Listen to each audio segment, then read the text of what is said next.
दोस्तों नमस्कार। मैं हिम्मत सेठ एक बार फिर आपके सामने उपस्थित हूँ एक नए विषय को लेकर। दोस्तों आज हम बात करेंगे इंडोनेशिया के बारे में। इंडोनेशिया हमारा पड़ोसी देश है, दक्षिण में है। ऐसे सीधी हमारी बाउंड्री तो नहीं लगती, लेकिन समुद्री बाउंड्री लगती है। और श्रीलंका भी हमारा पड़ोसी है और इंडोनेशिया का भी पड़ोसी है। और पड़ोस में तो खैर मलेशिया भी है, स्पेन, फिलीपींस भी है, उधर ऑस्ट्रेलिया है। तो ऐसे हमारा ये एक दक्षिणी एशिया का, पूर्वी दक्षिणी एशिया का एक बहुत ही सुंदर, कहना चाहिए इंडोनेशिया जो है एक सुंदर देश है। और दोस्तों वास्तव में ये इंडोनेशिया भी भारत की तरह गुलाम रहा था, उपनिवेश। यहाँ पे भी हमारे यहाँ तो अंग्रेजों का शासन था। और इंडोनेशिया में ये पुर्तगाली लोग थे, डच। और वहाँ पर ये स्पेनिश लोग भी गए थे, लेकिन इनका ज्यादा वहाँ कुछ चला नहीं। और इंडोनेशिया में सबसे पहले डच लोग गए थे, जो मसालों का व्यापार करने के लिए गए थे। मसालों के व्यापार के लिए इंडोनेशिया जाना जाता है। और 1600 से 1945 तक डच उपनिवेश रहा। 1602 में मसालों का व्यापार करने सबसे पहले वीओसी, दुनिया की पहली बहुराष्ट्रीय कंपनी, वहां पहुंची। और धीरे धीरे उसने वहां पर नियंत्रण कर लिया और डच स्टेट इंडीज के नाम से एक उपनिवेश बना दिया। डच शासन स्थानीय लोगों से कठोर श्रम कर और श्रम करवाता और कर वसूली करता और संसाधनों का अ, शोषण करता था, दोहन करता था काफी, और अपने देश के लिए उपयोग करता था। वहां के देश के लोगों के लिए, जैसा कि सब जगह होता है, हमारे यहाँ पे भी हुआ, अफ्रीका में तो बहुत ज्यादा हो रहा है और हुआ है पहले भी। अब वहाँ उपनिवेश नहीं है तो भी वही स्थितियां चल रही है, क्योंकि वो नव उपनिवेशवाद चल गया वहां पे। और उन्होंने मतलब आईएमएफ और वर्ल्ड बैंक के थ्रू उसके ऊपर कब्जा कर रखा।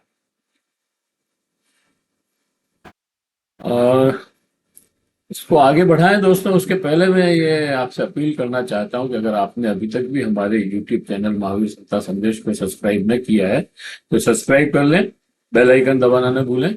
और अगर वीडियो अच्छे लग रहे हैं तो लाइक करें, फॉरवर्ड करें और लोगों को भी भेजें, सोशल ग्रुप्स में डालें, अपने मित्रों और परिजनों को भी बताएं।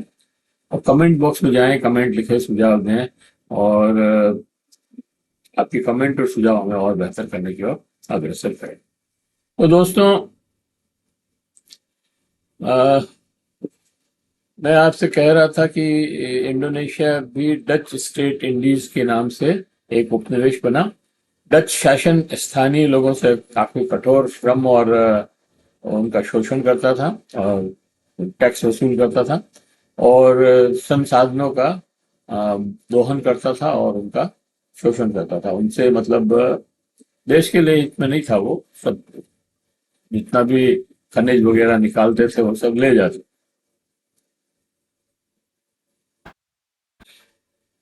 बीच में 1942 से 1945 तक जब सेकेंड वर्ल्ड वॉर हो रहा था, विश्व युद्ध, तब जापान के और डच के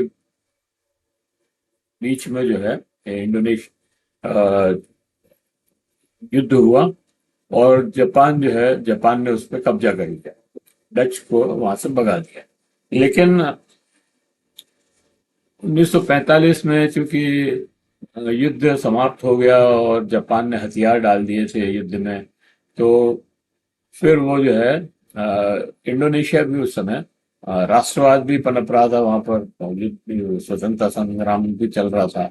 तो वहां वो लोग आजाद हो गए और सुकर्णो उसका जो है मेन लीडर था, सुकर्णो, और एक और थे, वो क्या नाम था उनका, हत्था, हत्था।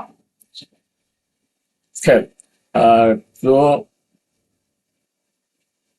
17 अगस्त 1945 को इंडोनेशिया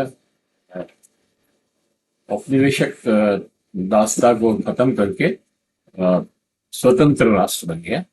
और तभी उन्होंने अपना संविधान भी बनाया, और 1945 से ही संविधान लागू है वहां पे।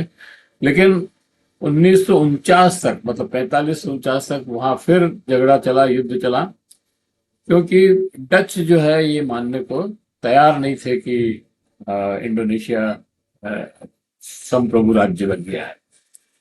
तो 1949 में फाइनली नीदरलैंड ने औपचारिक रूप से इंडोनेशिया की को स्वतंत्रता और स्वतंत्रता मान ली, स्वतंत्र देश मान ली। तो तब से ये एशिया में बड़ा इसका प्रमुख रोल है। इंडोनेशिया 350 साल तक उपनिवेश रहा, इस तरह से आप देखें तो। और इंडोनेशिया के की जो सीमाएं हैं वो तो मैंने आपको बता दी। और इसके जो खास देश है सब, अच्छा एक और बात इसमें, ये जो ऐसा देश है कि भारत जैसे रियासतों में बटा हुआ था, 540 या 565 रियासतों में जो बटा हुआ था, उस तरह ये नहीं था। इसके 1700 द्वीपों से बना हुआ देश है ये, अलग अलग टापू हैं, 1700 टापू मिल करके इंडोनेशिया बना है। और उसमें ये सुमित्रा, जावा, बाली, कालीमंगन आदि, ये जो बड़े बड़े द्वीप हैं, और बाकी छोटे छोटे द्वीप हैं, जो सब मिल करके ये देश बनाते हैं।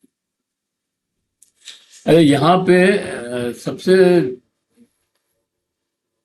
दिक्कत, समस्या जो है, यहाँ 100 से ज्यादा सक्रिय ज्वालामुखी अभी भी हैं। और भूकंप यहाँ आते रहते हैं, सुनामी भी आती है, भूकंप भी आते हैं। और इस तरह से मतलब ये एक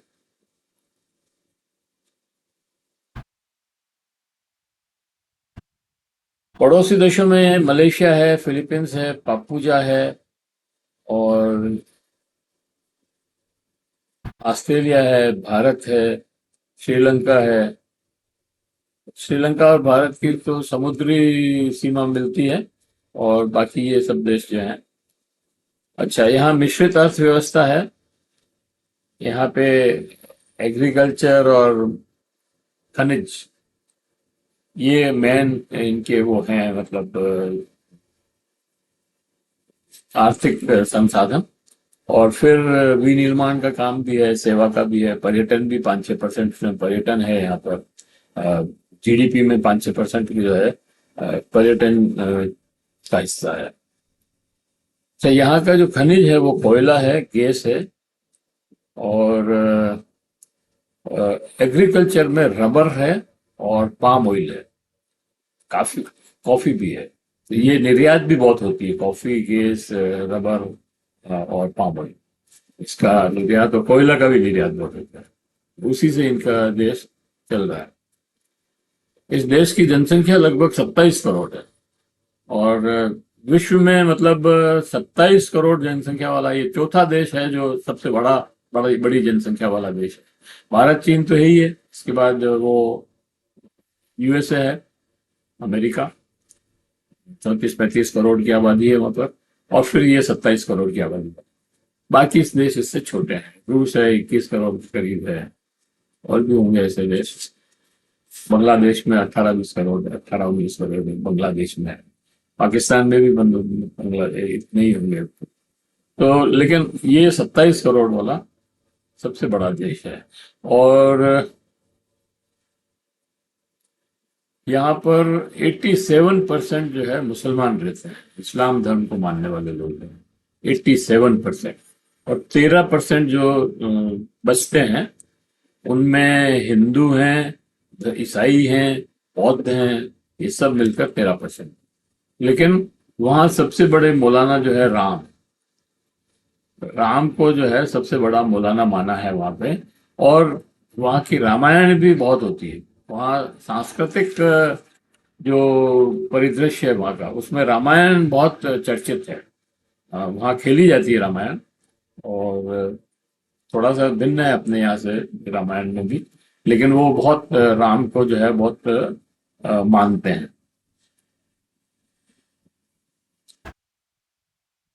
वहाँ पे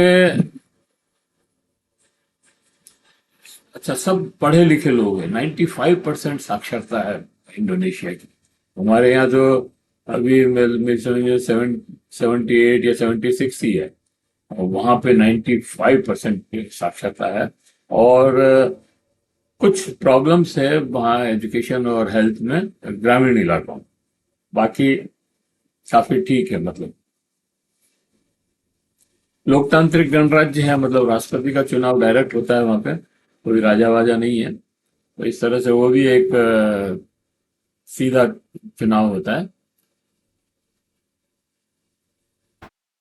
अभी उन्होंने नई, पहले जकार्ता में उनकी राजधानी थी, अभी नई राजधानी बनाई है नुसंतारा। और बहुदलीय प्रणाली है वहां पे भी। और अच्छा, इंडोनेशिया जो है जैव विविधता का अ, विश्व में जो कुछ राष्ट्र हैं उसमें इसका नंबर नाम भी आता है। और उष्णकटिबंधीय है, वर्षा वन, वनों वन भी है वहां पे। समुद्री जीवन व जीव जंतुओं से समृद्ध है।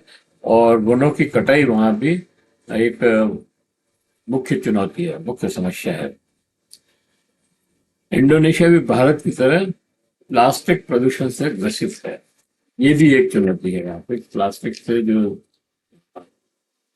प्रदूषण हो रहा है उसको वो भी नहीं रोक पा रहे, भारत भी नहीं रोक पा रहा। तो भारत से बहुत साम्य है वैसा। इंडोनेशिया में ज्वालामुखी और भूकंपीय सक्रियता बड़ी समस्या है। और जीडीपी का 6% पर्यटन से आता है। इसमें बाली के समुद्र तट, योग, सांस्कृतिक पर्यटन के लिए प्रसिद्ध है इंडोनेशिया।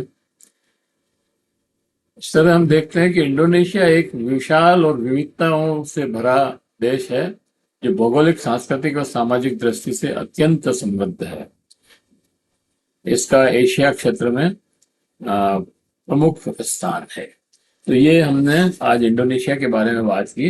इंडोनेशिया के बारे में हम एक एक वीडियो और बनाएंगे, क्योंकि इंडोनेशिया में भी अभी जिस तरह पूरे साउथ एशिया के देशों में, जैसे श्रीलंका, पाकिस्तान, बांग्लादेश, नेपाल में जिस तरह के उपद्रव हुए हैं, वैसा ही उपद्रव इंडोनेशिया में भी हुआ था। और वही छात्रों द्वारा हुआ था वहां पे। तो उसके ऊपर भी हमने एक वीडियो बनाया है, वो हम आपको इसके बाद रिलीज करें। ठीक है। अ, मैं समझता हूँ आपको इंडोनेशिया के बारे में काफी मोटी मोटी जानकारी हमने दी है। अधिक जानकारी के लिए तो सर उसको पढ़ना ही पड़ेगा। लेकिन एक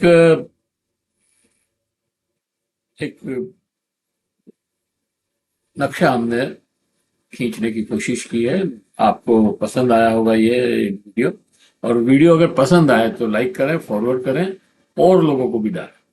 हमने नेपाल पे भी एक इस तरह का ही वीडियो बनाया है, क्योंकि नेपाल तो अभी हमारा पड़ोसी तो है ही है, और खास दंगा ग्रसित है, इसलिए उसके ऊपर उसकी बातचीत करना भी जरूरी है।